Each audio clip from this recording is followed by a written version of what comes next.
Assalamualaikum warahmatullahi wabarakatuh. Alhamdulillahi rabbil alamin. Wabihi nasta'inu ala umurid dunya waddin.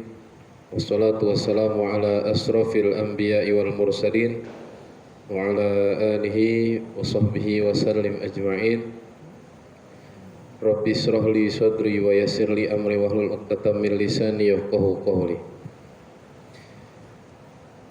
Hadratil kiram, para asatidz, alim ulama, para guru-guru yang kami hormati, segenap pengurus Dewan Kemakmuran Masjid Jami Al-Fitrah yang kami hormati, Bapak Kiai Haji Sam'ul selaku ketua daripada Dewan Kemakmuran Masjid Al-Fitrah.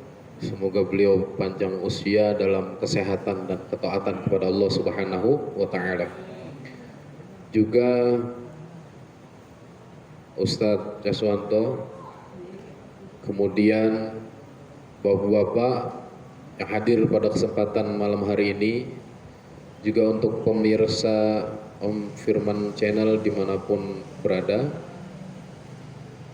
Mari kita awali pertemuan kita pada malam hari ini dengan Ummul Quran Suratul Fatihah, agar pertemuan kita ini di tempat yang mulia ini, di waktu yang mustajabah antara maghrib dan isya, mudah-mudahan senantiasa di dalam ridho daripada Allah Subhanahu wa taala.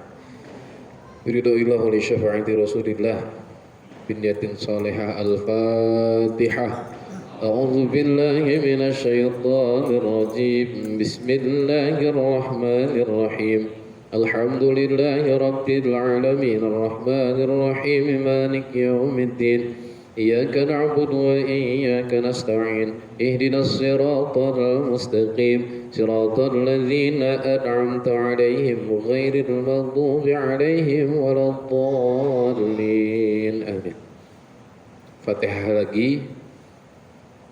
Kita minta kepada Allah Subhanahu wa taala untuk kesehatan kita baik ruhani maupun jasmani, agar kesehatan ini senantiasa kita manfaatkan untuk beribadah kepada Allah Subhanahu wa taala.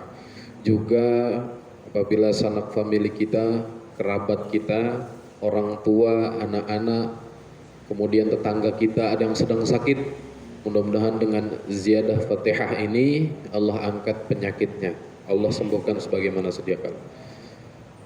Biridhoillah wa syafaati Rasulillah binati syifa wassalam. Al-Fatihah. A'udzu billahi minasy syaithanir rajim. Bismillahirrahmanirrahim. Alhamdulillahi rabbil alamin arrahmanir rahim maliki yaumiddin.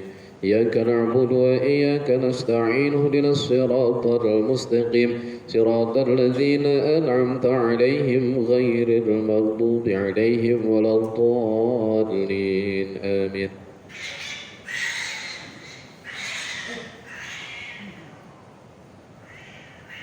Ya Rabbi bil Mustafa balligh maqasidana waghfir lana ma madha ya wasi'al karami. Ya Rabbi bil Mustafa balligh maqasidana waghfir lana ma madha ya wasi'al karami. Maulaya salli wa sallim daiman abada ala habibika khairil khalqi kullihim. Huwal habibul ladzi turja syafa'atuhu likulli hawnin minal ahwali muqtahim. Ya Rabbi bil Mustafa balligh maqasidana waghfir lana ma madha ya wasi'al karami. Ya arhamar يا أرحم الراحمين يا أرحم الراحمين فرج على المسلمين يا ربنا يا كريم يا ربنا يا رحيم أنت الجواد الحليم وأنت نعم المعين بنية التعليم والتعلم والإفادة والاستفادة والعفو والاتفاق الأرواح والدينا ووالدكم ومدينا ومديكم ومد المسلمين أجمعين ثم إلى روح خصوصا للإمام يحيى بن شرف الدين النووي وصوله وفروعه بركوب الفاتحة. أعوذ بالله من الشيطان الرجيم. بسم الله الرحمن الرحيم.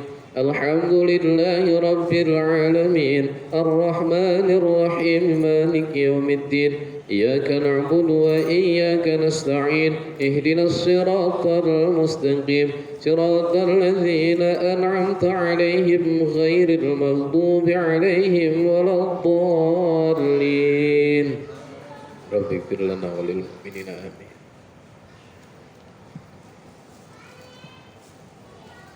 Sambil diminum Pak.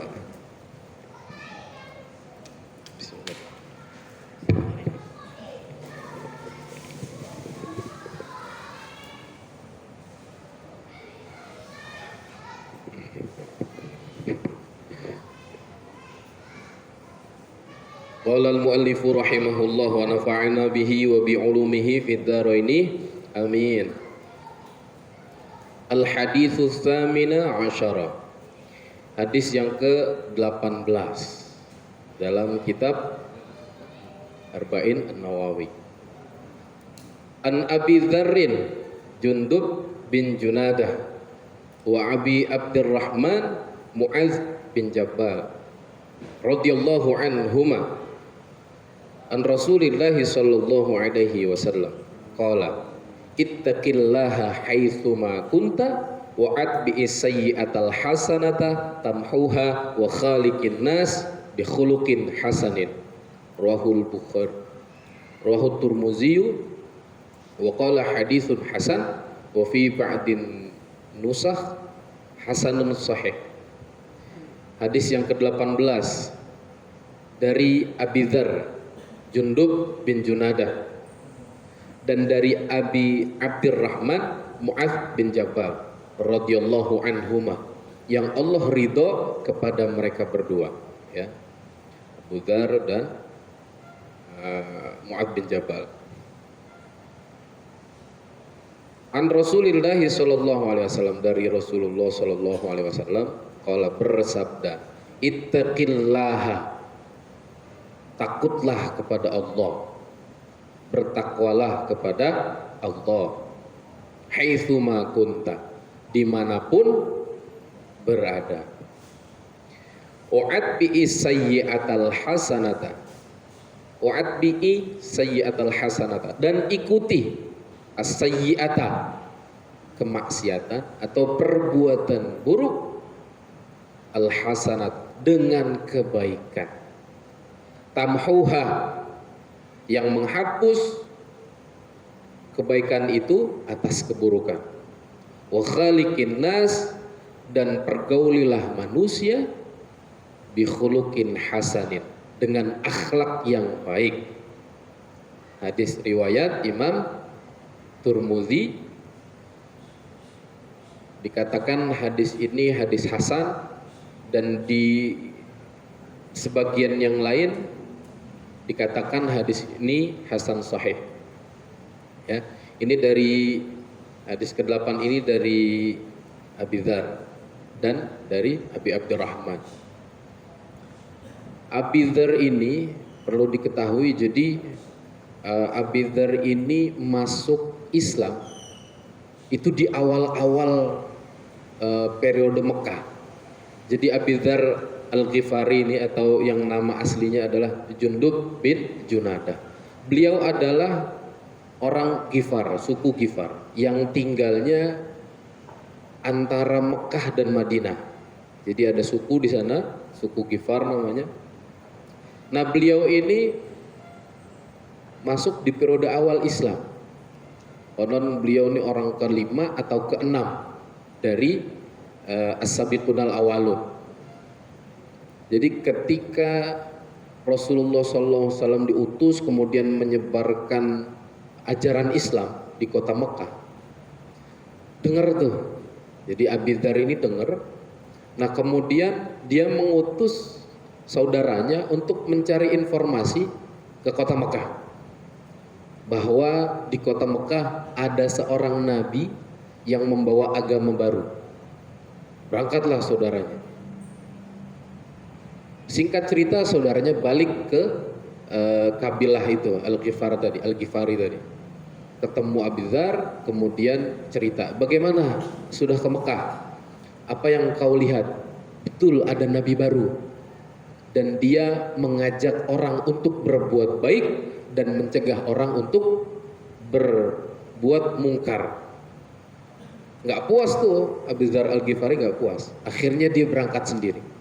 Dia berangkat sendiri sampai di kota Mekah, kurang lebih 1 bulan lamanya. Observasi, nyari tahu, nyari informasi terkait Nabi Muhammad SAW. Suatu hari Abi Dzar ini ketemu Sayyidina Ali. Sayyidina Ali karumallahu wajhah. Saat itu Sayyidina Ali sedang berada di sekitar Ka'bah. Kemudian ditanya tuh, aku melihat engkau asing, orang asing di sini. Hendak kemana engkau? Tapi enggak dikatakan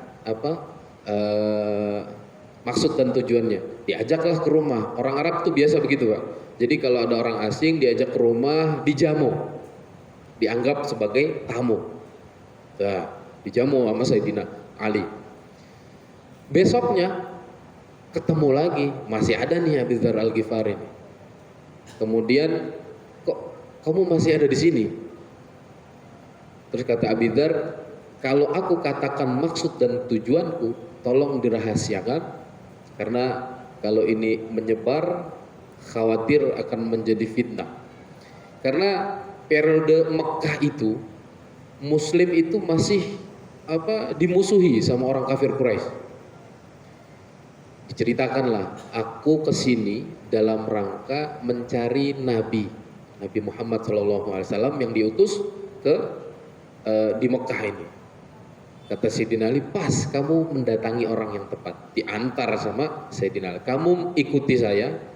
Kalau saya berhenti, kemudian saya angkat sepatu saya dan saya benerin talinya, berarti kamu pergi menghindar meninggalkan saya. Karena di sana tandanya ada orang yang mengikuti dan tanda bahaya. Tapi kalau saya masuk ke suatu rumah, kamu ikut masuk ke dalamnya. Betul tuh. Sayyidina Ali masuk ke dalam sebuah rumah, diikutin sama Abu Dzar Al-Ghifari. Di sana ketemu Nabi Muhammad SAW, mencari tahu perihal Islam, dan di sana kemudian beliau bersyahadat, bersaksi bahwa tidak Tuhan selain Allah dan Nabi Muhammad adalah utusan Allah. Islam. Lama tuh di Mekah sampai dia merasa berat hati karena meninggalkan keluarganya yang ada di kabilah Al-Ghifari tadi, di suku Al-Ghifari tadi. Akhirnya kemudian keluarlah hadis ini, ya, keluar hadis ini. Jadi saat Nabi bersabda hadis ini itu kepada Abu Dzar Al-Ghifari, dan di sebelahnya ada Abi Abdurrahman Mu'adz bin Jabal, ya. Jadi saat menerangkan hadis ini, karena Abu Dzar tuh mau pulang ke kabilah Ghifar. Nah, ini hadis ini disampaikan. Setelah masuk Islam, jadi gini Pak, suku Al-Ghifari itu terkenal perampok, terkenal bajing loncat lah kalau bahasa kitanya sekarang. Jadi termasuk suku yang ditakuti, ya, preman lah gitu, ya. Pas masuk Islam, kemudian dia di Ka'bah itu teriak syahadat, asyhadu an la ilaha illallah wa anna Muhammadar Rasulullah. Orang kafir Quraisy yang mendengar itu marah itu, digebukin akhirnya, digebukin sampai Sayyidina Abbas pamannya Nabi datang melerai. Apakah kalian tidak tahu ini yang kalian pukuli orang dari Bani Ghifar Al-Ghifari. Wah, itu suku sangat kalau di kalangan Arab, wah ini perompak ini. Kalau kita bawa dagangan, orang Arab kan biasa berdagang keluar kota gitu ya, kabilahnya kan kalau pergi jualan tuh ekspor impor lah ke negeri Syam, ke Syria gitu ya. Itu pasti melewati suku Ghifar itu. Bahaya ini, udah akhirnya dilepasnya. Itu saking premannya itu. Ya termasuk asabiqunal awalun, Abi Dzar Al-Ghifari. Nah, kemudian izin sama Nabi Muhammad SAW untuk meninggalkan Mekah dan kembali ke Al-Ghifar, ke sukunya mereka. Ya. Nah, baru kemudian keluarlah ini ittaqillaha, ya takwalah kepada Allah, takutlah kepada Allah, haitsu ma kunta, dimanapun engkau berada. Jadi pesannya kayak gitu. Wa'ati sayyi'atal hasanata, dan ikuti perbuatan buruk dengan kebaikan. Tamhuha, yang kebaikan itu dapat menghapus keburukan. Wa khaliqin nas bi khuluqin hasanin, dan pergauli manusia dengan akhlak yang baik. Ya. Hadis ini mencakup 3 hal, ya.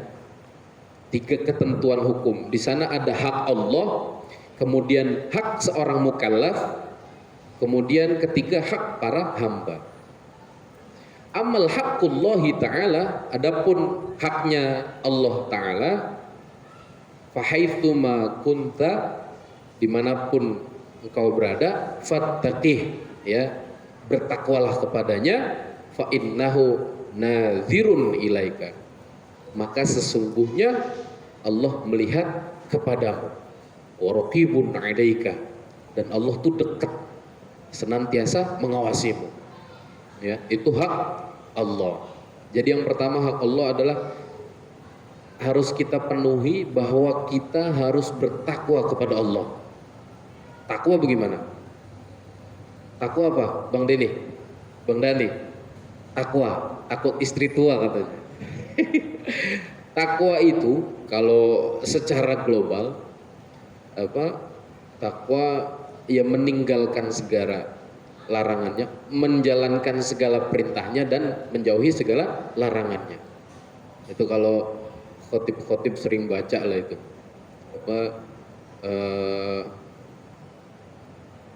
Secara umum itu, ya takwa, takut kepada Allah. Kalau Sayyidina Ali itu membagi makna takwa ada 4. Saya pernah dalam waktu yang lalu saya pernah membahas itu. Yang pertama al-khaufu minal jalil, takut kepada Allah yang punya sifat jalal, maha besar. Wal amalu bitanzil, dan beramal dengan yang diturunkan. Apa yang diturunkan? Al-Qur'an. Kemudian wal qanaatu bil qalil, menerima dengan yang sedikit, qanaah. Wal istidadu liyaumir rahil, dan mempersiapkan diri untuk hari pergantian. Nah, itu takwa. Itu takwa. Itu hak kepada Allah Subhanahu wa ta'ala. Bertakwa dimanapun kita berada. Mau sedang sendiri, mau rame-rame, takwa. Mau di dalam rumah atau di tempat sepi atau di keramaian, takwa. Jadi hati kita tunduk senantiasa kepada Allah Subhanahu wa ta'ala. Paham ya Pak? Sampai sini Pak? Tunduk, takut,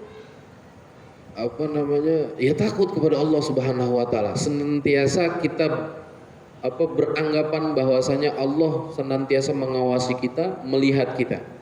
Ya, ihsanlah, ihsan itu kan begitu. Anta'budallaha ka'annaka tarahu, fa illam takun tarahu fa innahu yaraka. Beribadah seakan-akan engkau melihat Allah. Kalau enggak bisa, yakinlah Allah melihat kita. Nah, itu takwa itu begitu. Senantiasa diri ini seakan diawasi oleh Allah Subhanahu wa ta'ala. Itu takwa, hak Allah. Kemudian yang kedua, wa amal haqqul mukallaf fahuwa muhawwal hasanatis sayyi'ah, ya. Hak seorang mukallaf yaitu kebaikan dapat menghapus keburukan. Ya, mukallaf itu apa, Pak? Mukallaf, kallafa. Orang yang dibebankan, ya kalau dalam dalam Islam ya mukallaf berarti orang yang dibebankan dengan syariat Islam. Apa aja syariatnya? Ya zakat, sholat, puasa, pergi haji. Nah ini kita mukallaf. Dan mukallaf itu ya harus orang yang Islam, kemudian balik, kemudian berakal. Orang Islam tapi belum balik, belum mukallaf. Anak-anak kita nih yang belum balik itu belum mukallaf mereka. Islam balik berakal. Kita punya teman atau tetangga kita, dia muslim, dia sudah balik, sudah dewasa, tapi nggak berakal. Nah, itu bukan mukallaf juga. Orang gila itu bukan mukallaf, ya. Jadi orang mukallaf itu orang yang dibebankan suatu tanggung jawab syariat Islam, ya. Nah, mukallaf itu yaitu ya kebaikan yang dia lakukan dapat menghapus keburukan. Itu tadi wa'ati sayyi'atal hasanata tamhuha. Ya, kebaikan itu dapat menghapus keburukan. Misalnya, makanya gini ya, ini hadis ini juga bisa kita gunakan begini. Ketika ada seorang anak muda yang mengeluhnya gini, Ustadz, saya tuh banyak dosanya, sering banget berbuat dosa, sehingga saya malu untuk datang ke masjid, sehingga saya merasa diri saya ini kotor untuk menyembah Allah. Ini setan, Pak. Perasaan seperti itu setan. Jadi merasa dirinya kotor sehingga dia nggak mau ibadah. Nah, itu setan itu, ya. Padahal ibadah itu wajib, sholat ini wajib. Sedang dia merasa diri belum dari hati nih, masih ngerasa diri ini kotor sehingga saya nggak sanggup, kayaknya nggak pantas diri ini untuk sholat, untuk datang ke masjid. Ini perasaan setan, dibuang yang begitu jauh-jauh. Padahal kebaikan itu bisa menghapus keburukan yang telah dia lakukan. Ya, ya. Kalau kata siapa almarhum tuh, Allah yarham, Habib Munzir bin Musawa. Ya, Habib Munzir yang dulu pendiri Majelis Rasulullah. Beliau bilang begini, teruslah bertaubat sampai kemaksiatan itu bosan mendatangimu. Ya, teruslah bertaubat. Jadi maksiat tobat, maksiat tobat, maksiat tobat. Ya, teruslah bertobat sampai maksiat itu bosan mendatangimu. Ya, artinya apa? Allah tuh Rahman, Maha Rahim. Jangan berputus asa dari rahmatnya Allah Subhanahu wa ta'ala, kasih sayangnya Allah. Walaupun dosa kita sebanyak buih di lautan, seluas samudra, setinggi gunung, seluas langit alam raya, tapi Allah Maha Pengampun. Kasih sayangnya Allah lebih besar ketimbang ghadabnya Allah, ketimbang kemurkaannya Allah, ya. KTP-nya Allah kan Bismillahirrahmanirrahim, dengan menyebut nama Allah yang Maha Pengasih lagi Maha Penyayang. Gitu. Nah, jadi jangan sampai kita punya perasaan kayak gitu, Pak. Karena banyak dosa akhirnya nggak mau ke masjid, nggak mau bersosial sama orang, nggak pantas kayaknya ibadah. Jangan begitu. Itu perasaan setan itu. Was-was itu, ya. Wa ammal haqqul ibad, dan adapun haknya hamba, ya, fahuwa mu'asyaratuhum bi khuluqin hasanin, ya. Haknya para hamba adalah bergaulah dengan mereka dengan etika yang baik, dengan akhlak yang baik. Nah, itu sosial, ya. Yang pertama tadi hubungan kita kepada Allah, hablum minallah, kemudian kita seorang mukallaf yang diberikan tugas dan tanggung jawab syariat Islam kita jalankan. Nah, yang ketiga nih hak seorang hamba, sesama hamba, hablum minan nas. Nah, kemarin ada pertanyaan tuh berhubungan nama ini. Jadi kemarin kalau nggak salah Bapak nanya, Ustadz, gimana kalau orang sholatnya rajin, ibadahnya rajin, tapi sama orang galak, sama orang cuek, sama orang jahat, dan sebaliknya sama orang baik, tapi nggak pernah ibadah, sama-sama Muslim. Yang satu ibadahnya rajin, tapi nggak baik sama orang. Yang satu baik banget sama orang, tapi kagak pernah ibadah. Kemarin nanyanya gitu ya. Nah itu gimana? Bener mana ya Pak Ustadz? Katanya ya. Dua-duanya salah. Dua-duanya salah. Tapi ingat, kesalahan itu yang nanti akan ya perilaku itu yang nantinya akan memberikan dia hidayah.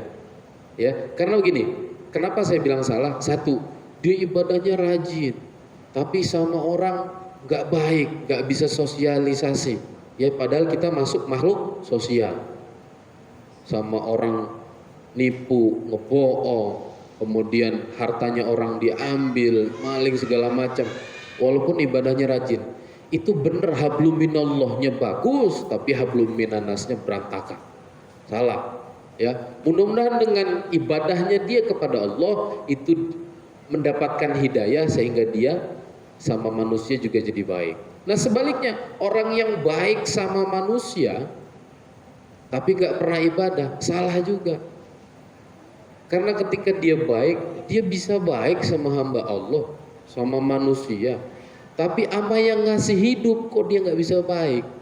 Jadi hubungan sama manusia dia cakep, ya baik sama orang, sering ngasih orang, tapi gak pernah sholat, tapi ya sholatnya sering bolong-bolong, nggak pernah ibadah. Nah itu salah juga. Ya mudah-mudahan ya dua-duanya sih masih ya salah, tapi masih ada baiknya, Yang nggak baik tuh udah ya kagak ibadah sama orang jahat. Nah itu yang aduh susah lah itu. Nah kalau ini dua pertanyaan itu masih ada kesempatan ya, dengan dia berbuat baik kepada manusia, mudah-mudahan di situ ada hidayah Allah Subhanahu wa taala sehingga bikin dia rajin ibadah juga kepada Allah. Sebaliknya, orang yang ibadah kepada Allah, mudah-mudahan dengan ibadahnya itu dia mendapatkan hidayah dan dia bisa baik juga kepada manusia, ya. Jadi harus balance, Pak.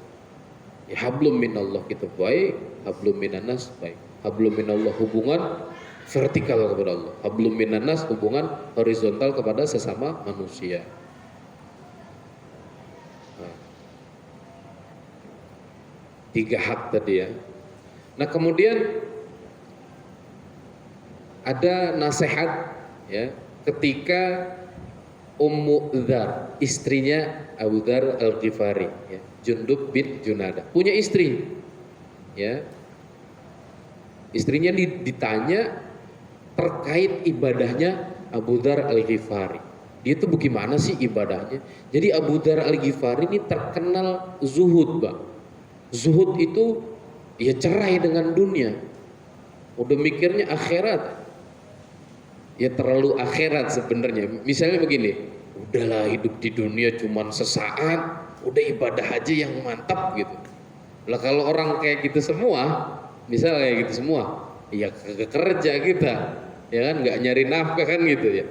Istilahnya udah ibadah aja sehari-hari di masjid. Ya, saking zuhudnya Abu Dzar Al-Ghifari, ya. Nah, bagaimana sih ibadahnya Abu Dzar Al-Ghifari itu?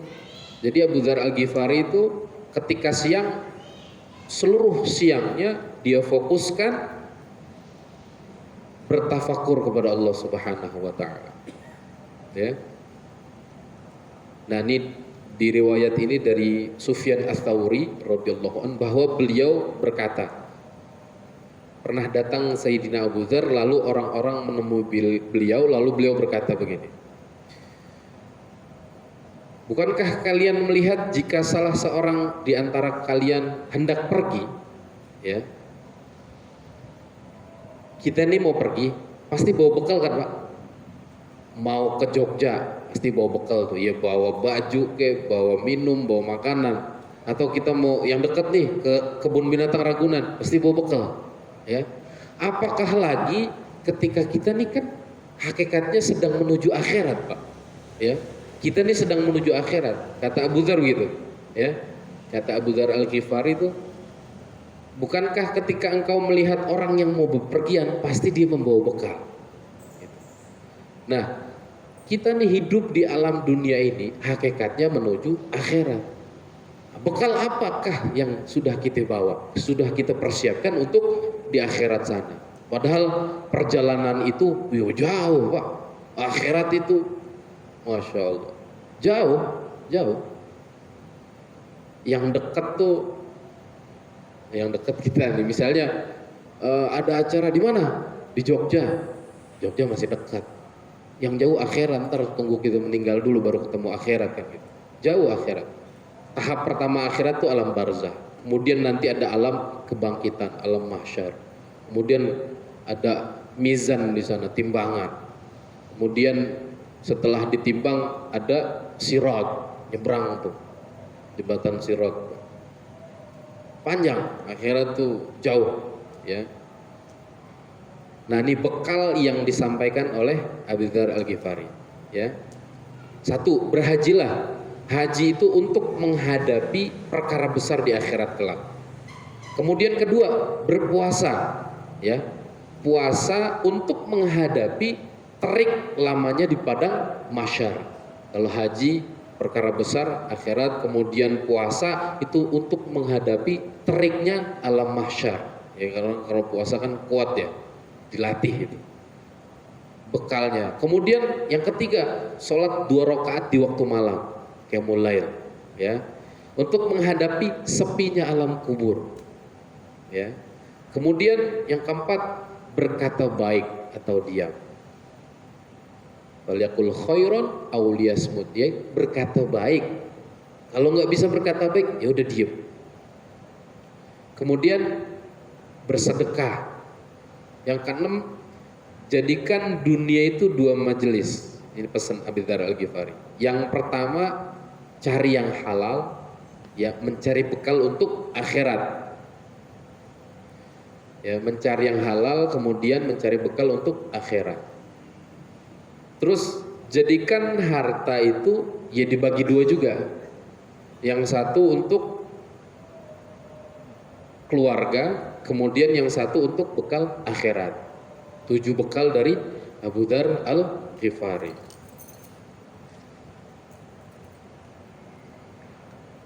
(19.13) 10 menit lagi ya.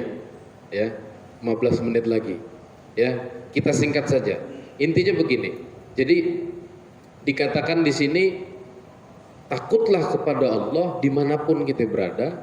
Kemudian ikutilah perbuatan buruk dengan perbuatan baik. Yang kebaikan itu bisa menghapus keburukan. Nah, ada tafsir yang menafsiri hadis ini, al-hasanatah di sini, ya, kebaikan di sini adalah sholat 5 waktu. Ya.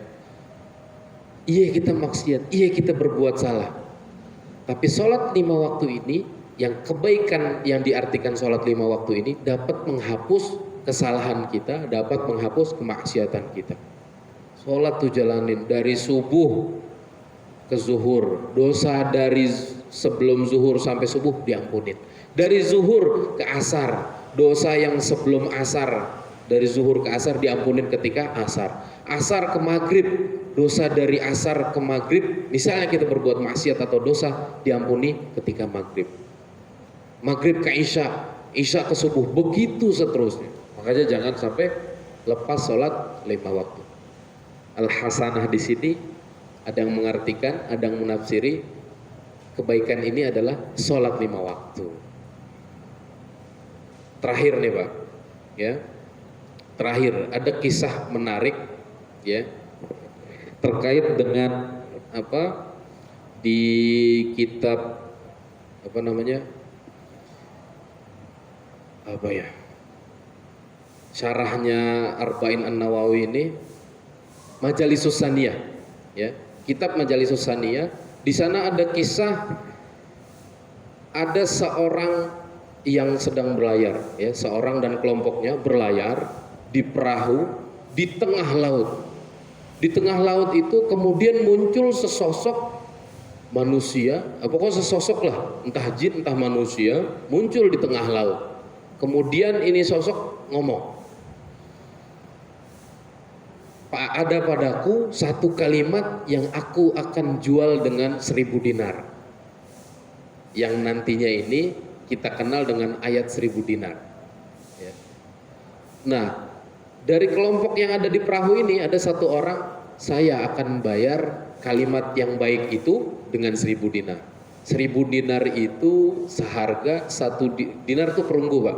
Kalau dirham emas, ya, satu dinar tuh kurang lebih 50.000 lah. Berarti kalau 1000 dinar, 1000 kali 50.000, 50 juta. Anggaplah 50 juta, ya, dia bayarin. Ya udah, lempar itu 1000 dinar ke laut, dilempar, udah, terus dibacakan itu ayatnya. Sosok ini ngomong, ya, surah At-Tolaq, ya, ayat 2 dan 3. Di akhir ayat 2 itu, wa may yattaqillaha yaj'al lahu makhraja wa yarzuqhu min haitsu la yahtasib wa man fatawakkal 'ala Allah fahuwa hasbuh, ya. Waman, dan barang siapa yattaqillaha, yang bertakwa kepada Allah, yaj'al lahu makhraja, akan Allah jadikan bagi dia jalan keluar, wa yarzuqhu, dan rezekinya min haitsu la yahtasib, dari arah yang tidak dia sangka, ya. Orang yang takwa kepada Allah itu senantiasa Allah berikan dia jalan keluar. Kita dalam hidup ini pasti punya masalah, Pak. Apa, ya, namanya hidup itu, ya, kita selama masih hidup ya isinya masalah doang. Ya anak nakal misalnya, ya orang jahat, atau apapun lah masalah hidup kita. Nah, orang yang takwa itu senantiasa Allah siapkan bagi dia jalan keluar, solusi. Kita kan kalau punya masalah pengennya nyari solusi, ya kan? Aduh, solusinya bagaimana nih? Solusinya bagaimana nih? Harus curhat ke siapa nih? Nah, orang yang bertakwa itu nggak usah nyari solusi. Orang yang bertakwa kayak nabi-nabi itu bertakwa kepada Allah Subhanahu wa taala. Makanya nggak pernah nyari solusi. Ingat ketika Nabi Musa sampai di pinggir laut, ya, di Laut Merah tuh, di depan Laut Merah, di belakang pasukan Fir'aun dan bala tentaranya. Lah ini Nabi Musa membawa umat yang segitu banyak, ya, nggak nyari solusi, minta sama Allah, itu tongkat suruh dipukul ke laut, kemudian terbelah laut. Apa nyari solusi? Enggak, minta sama Allah, doa. Makanya kadang kita suka kepinteran, Pak. Kalau ada masalah, sok-sokan nyari solusi. Kadang udah langsung aja angkat tangan kita minta sama Allah. Ya Allah, Engkau yang maha memberikan petunjuk kepada hambanya. Doa sama Allah, ya. Nah, orang yang takwa itu dikasih solusi sama Allah. Wa yarzuqhu, dan rezekinya min haitsu la yahtasib, ya, dari arah yang tidak dia sangka. Tahu-tahu dapat rezeki, tahu-tahu dapat, ya, rezeki bisa kesehatan, ya, bisa materi, bisa teman yang baik, itu rezeki, ya, pergaulan yang baik itu rezeki. Rezeki itu luas, jangan kemudian kita persempit cuman materi doang. Enggak, istri yang baik rezeki, anak yang soleh rezeki, ya, banyak rezeki.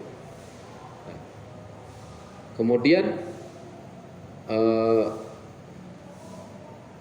lanjutannya apa tadi? Waman yattaqillaha yaj'al lahu makhraja wa yarzuqhu min haitsu la yahtasib.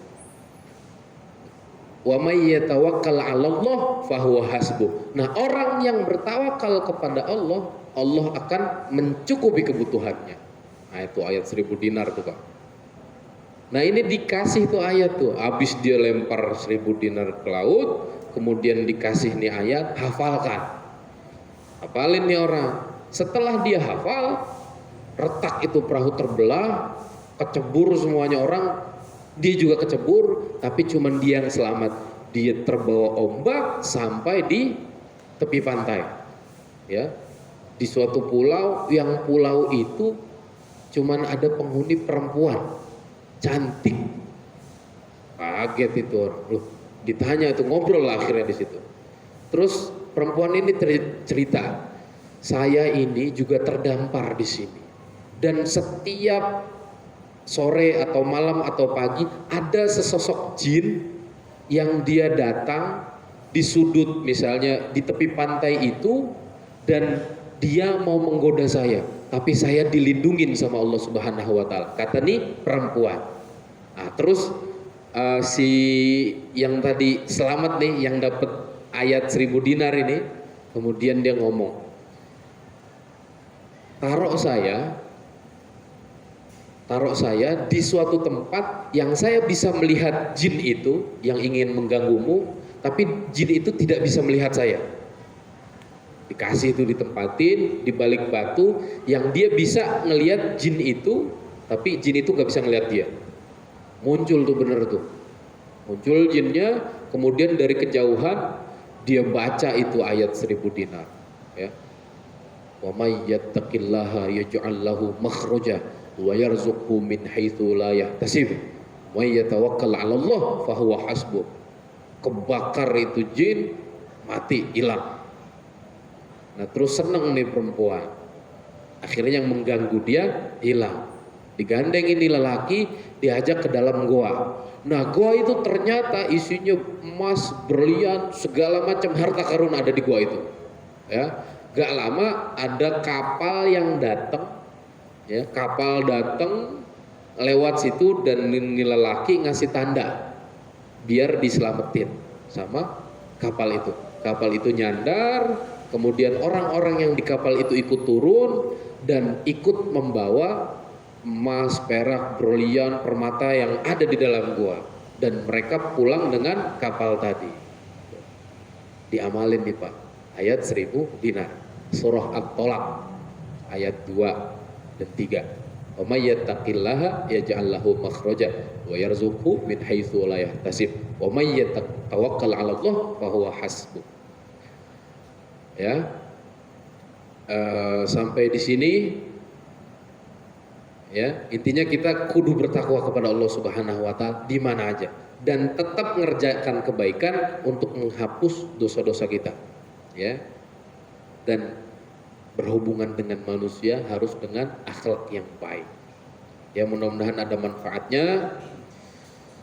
Kita cukupkan saja. Mungkin ada pertanyaan?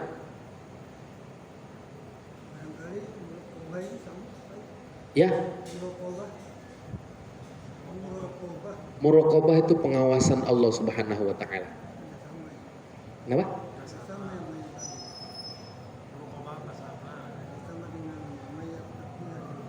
Oh, iya. Maksudnya sama, maksudnya? Oh, muraqabah itu pengawasan kita nih, senantiasa diawasi oleh Allah Subhanahu wa taala. Ya kan tadi maksudnya itu. Ittaqillaha haitsu ma kunta. Bertakwalah kepada Allah dimanapun kita berada. Jadi kita diperintah takwa sama Allah dimanapun. Nah, Allah itu muraqabah. Kita senantiasa dalam pengawasan Allah Subhanahu wa taala. Ya. Bukan pertanyaan ya, Haji ya. Ya, kira-kira begitu ya. Mudah-mudahan ada manfaatnya. Mari kita akhiri dengan doa kafaratul majlis. Bismillahirrahmanirrahim. Subhanakallahumma wa bihamdika asyhadu an la ilaha illa anta astaghfiruka wa atubu ilaik. Rabbighfirli wa liwalidayya warhamhuma kama rabbayani shaghira. Wallahul muwaffiq ila aqwamit thoriq. Wassalamualaikum warahmatullahi wabarakatuh.